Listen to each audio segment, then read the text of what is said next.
had a terrible dream. In the morning, my thoughts were interrupted by a knock at the door.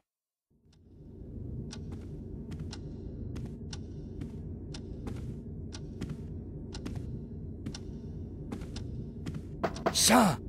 Sir! Open up! What's going on, Bates? Open up, sir! I have to tell you something. Hold on, Bates. I'm there in a moment. What's the matter, then? It's horrible, sir. Henry, our gardener.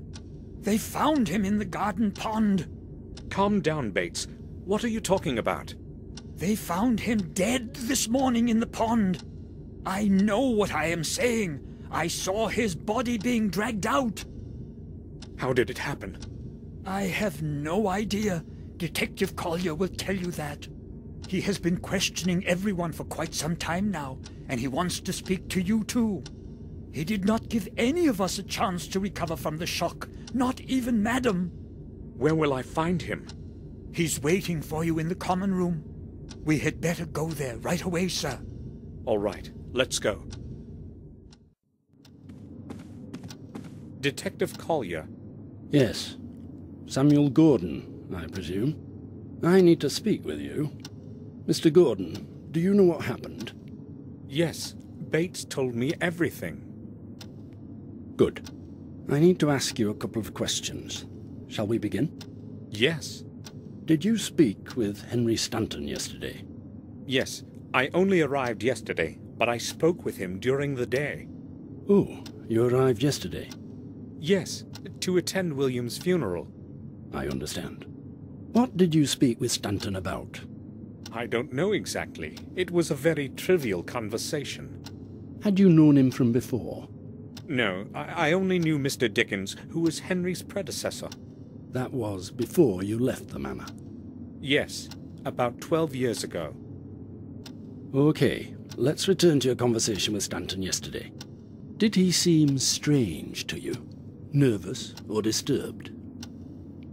No, nothing like that. He behaved normally.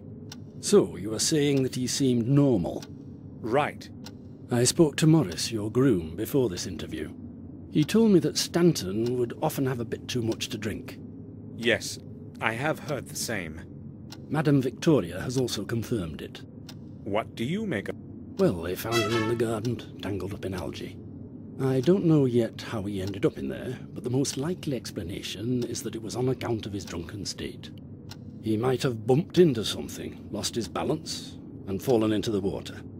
Maybe. But don't you think the water would have awakened him? No, exactly the opposite. It was water that caused his death. He fainted, fell into the pond, and the cold water did its thing. Stopped his heart? He wouldn't be the first drunkard to have drowned like this. What's ironic, however, is that it didn't happen in a lake or a river, but in a little bit of water in the back garden. Oh well, no man can choose his death. If there is nothing you need to ask, I won't be keeping you any longer. Thank you. I have all I need for now. Would you please see me out? Certainly. Follow me, Detective. I will now wait for Dr. Herman's report and close this case. Thanks for your time, Gordon. You're welcome, Detective. Goodbye. Collier wants to close the case. Now that Henry is dead, I've got to find a way to obtain the second part of that strange object.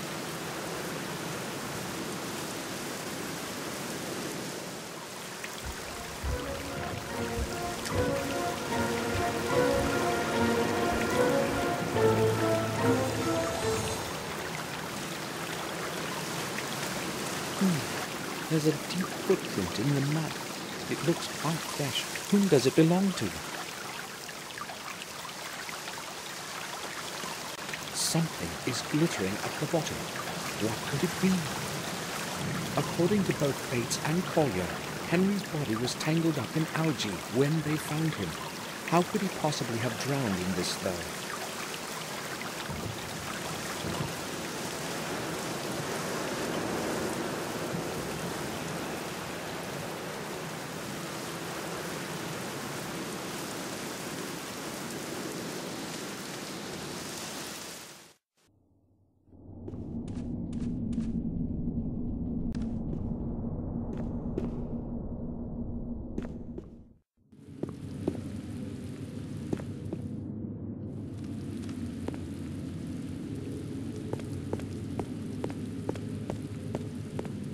door is open. Someone must be down there.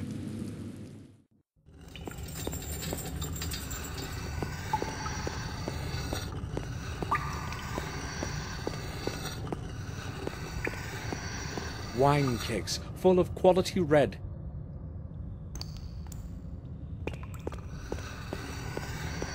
This well is from the era when the castle was under siege. It was supposed to connect the castle with an underground system of corridors, but that's merely old hearsay. No one has ever seen those corridors. It's several tens of meters deep, but the water from it can't be drunk.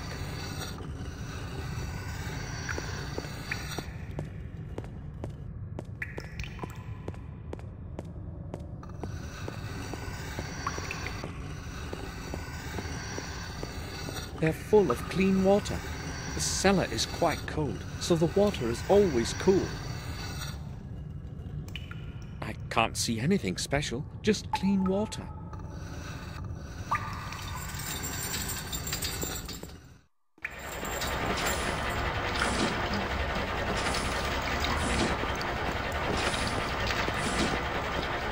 It's empty. There's nothing in it. I have no clue how to control the pump. The pump is part of the entire water distribution system. It pumps the water in and out endlessly according to immediate needs.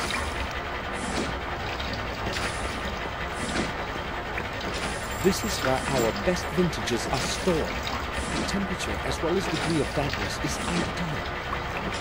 Maybe I'll choose a bottle sometime later. I have no time for that now.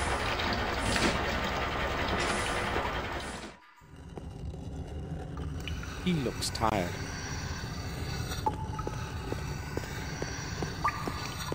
Bates?